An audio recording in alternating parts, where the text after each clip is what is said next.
Cristiano Ronaldo. And I basically think that so far the United players have reacted quite well to it, and that is to ignore him, not to give it any fire. I think Anthony Elanga has said that it won't change his opinion of Cristiano Ronaldo. I think that's very good. He's a young player, hopefully, who's, has an admiration and wants to learn off Cristiano Ronaldo, and maybe has learnt stuff from Cristiano Ronaldo. But I think the two most interesting updates we've had so far is from Bruno Fernandes. And I think without doubt, as much as it surprises me, I really do think that there is an issue between Bruno Fernandes and Cristiano Ronaldo. I don't think it's like as big as people want it to be. There is an interesting backstory to Bruno and Ronaldo. Bruno Fernandes, for most of his career, has absolutely loved Cristiano Ronaldo. And they had a really, really good relationship. And I don't know where it's become uncertain about how good that relationship is. And I think that's the kindest way of saying it. But there's certainly not the love that was there maybe a year or two ago. Certainly a year ago when Ronaldo came in. There's a bit of a conflict there. Now, some people say it's because Bruno has realised that he doesn't play as well with Ronaldo, which I think is more on Bruno's part than Ronaldo's part. You've got to adapt. You can't just not be able to play with a player. But certainly they're not the relationship they used to be. This is what Bruno had to say about the interview. He says, I didn't read the interview, so I'm okay with what's been said.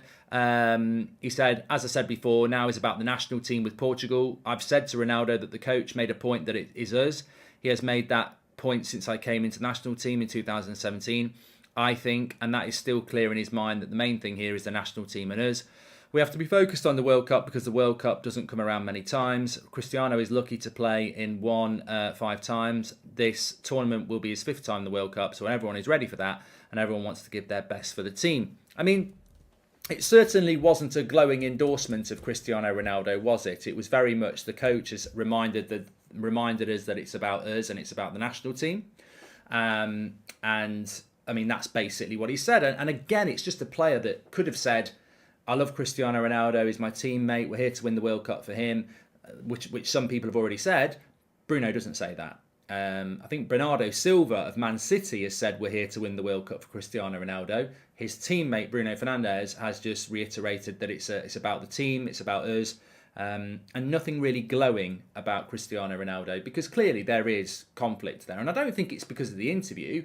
I think there is an issue there, a breakdown in relationship or whatever. Obviously, some people will like that, and some people won't like that. But I think the approach from Bruno is quite intelligent. Really, Bruno's a very passionate person, as we know. If Bruno was in a great place with Ronaldo, I think he would be very supportive of Ronaldo publicly. He hasn't been supportive of him publicly. He's sat on the fence. He said, we're here for the World Cup. It's about us.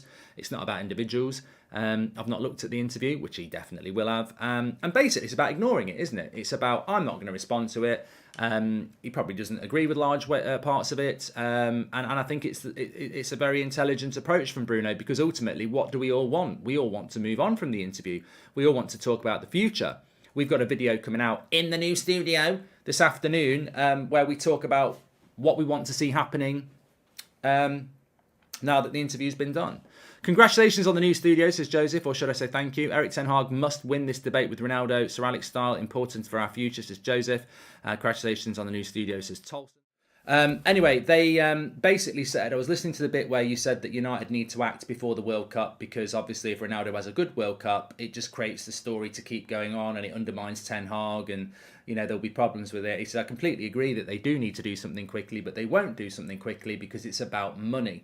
And the money angle from the Glazers will be, if Ronaldo has a good World Cup, we might get a few million for him in January. So look, there is a big prediction and theory, and I said it last night, and many of you agreed with it as well, that money will dictate this, not sense. And we've seen it time and time again with United, haven't we? We have, and we will continue to see it. Unfortunately, I think anyone with a brain, and I think Ronaldo would like this to happen, I think Ten Hag would like it to happen, and I think most of the fans would like it to happen. We'd all like to see a statement today saying that Ronaldo's contract has been terminated mutually and he's no longer a United player and he's free to do whatever he wants. That's what we would all like to see happen. Unfortunately, United will not do that, because the Glazers will think, if he has a good World Cup, we might be able to get a bit more money out of him. Or if he has a good World Cup, he might come back and play for us.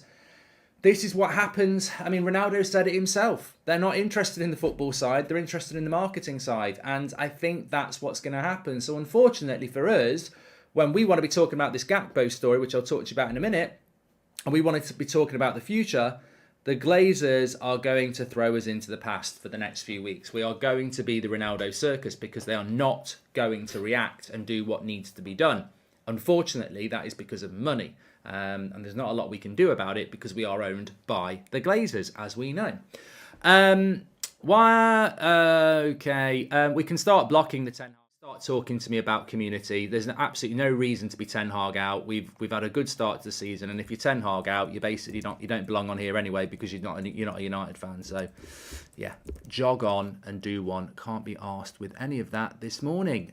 We're a Manchester United community. We're not a Ronaldo FC community. As much as I love Ronaldo, he's done his interview. He's had his say, and I think I and many other people just want to move on with supporting our football club, getting the Glazers out and doing what needs to happen. Don't want to be talking about Manchester United ex-players, which is what Cristiano Ronaldo is.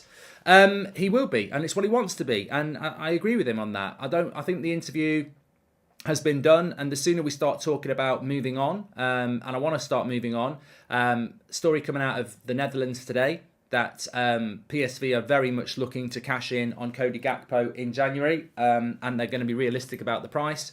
They're hoping he has a good World Cup, of course, but they are expected to sell him for somewhere between 35 and 40 million pounds, and they are open to doing it in January.